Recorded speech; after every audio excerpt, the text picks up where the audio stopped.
If you drop out in order to teach America a lesson, you would not be a loser, you would be a legend.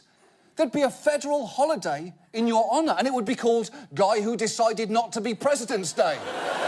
And it would be the greatest day ever. And look, I know this sounds far-fetched. You're probably wondering how it would all even work. Well, what if I told you there was a foolproof instruction manual? You'd be interested, right? Now, what if I told you this instruction manual was written at the 5th grade reading level? You'd be very interested, right? Well, guess what? We found this 1996 book for children called The Kid Who Ran for President. And believe me, this is basically about you.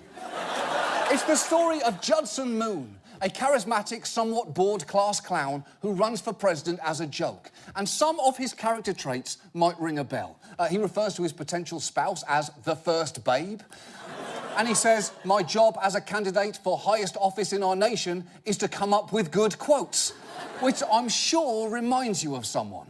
I know words. I have the best words. Exactly. Now, it is worth noting that Judson Moon expressed his idea using 18 words, 23 syllables and a subclause, while you just said, I have the best words. But the point is, it's basically the same idea. Now, like you, the kid soon realises that he can basically propose anything and a certain segment of the population will buy into it. And I know that you are not much of a reader, which is why we got Will Arnett to record the book's description of the kid's first campaign speech. Just take a listen.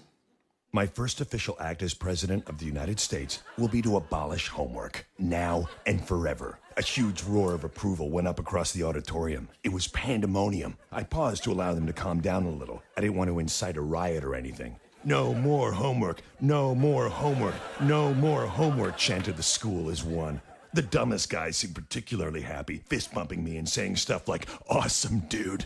You hear that? You hear that? If you replace the words no more homework with build that wall, that's basically every single one of your rallies. But wait, there's more. The kid soon realises he's riding something that he can't control, and he bemoans the fact that he could tell his supporters that the earth was flat and that they'd agree with him. Does that sound familiar? I could stand in the middle of Fifth Avenue and shoot somebody and I wouldn't lose any voters. Come on, the parallels are fucking uncanny here. Now, granted, this fictional 12-year-old boy sounds vastly more reasonable than you, an actual 70-year-old man, but you get my point here. And here is where we get to the stuff that you can actually use. Because despite the kid's best efforts to sabotage himself, he's actually elected president, and that is when, shocked and disgusted by his fellow Americans, he resigns and delivers the following speech, which you could basically deliver word for word. I have a question for the grown-ups of America. Are you out of your minds? Are you expecting me to enforce the Constitution? I never even read it. I was absent from school that day. You want me as Commander-in-Chief of the Armed Forces? What if somebody attacked the United States? Would you really want me in charge? America must be in really bad shape if you elected me president. You better get it together and find some qualified people to run this country, or we'll all be in big trouble. That is a perfectly Trumpian address. It's a negation of responsibility, an implication of everyone else's stupidity, and it's a threat. And if you steal it, you'll even be passing off someone else's speech as your own, which I know is kind of a thing for your campaign. This is it, Donald. This book is your only way out from two equally unappealing scenarios, and I'm even willing to help you out myself here with a certain amount of personal sacrifice, because I have never wanted you to appear on this show.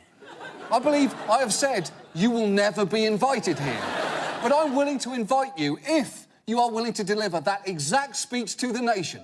And to make you feel at home, we've even built that weird black and gold podium that you used at the Republican convention. Remember, the creepy one that looks like the podium the Empire would use to announce it's going to strike back. So, Mr. Trump, Don Drew, back in February, I stood here and I called you a two-bit bullshit artist conning America to help himself. Please, prove me wrong and show yourself to be a three-bit bullshit artist conning America to help America. Embrace your destiny as the real-life kid who ran for president for all of our sakes. That is our show. We'll be back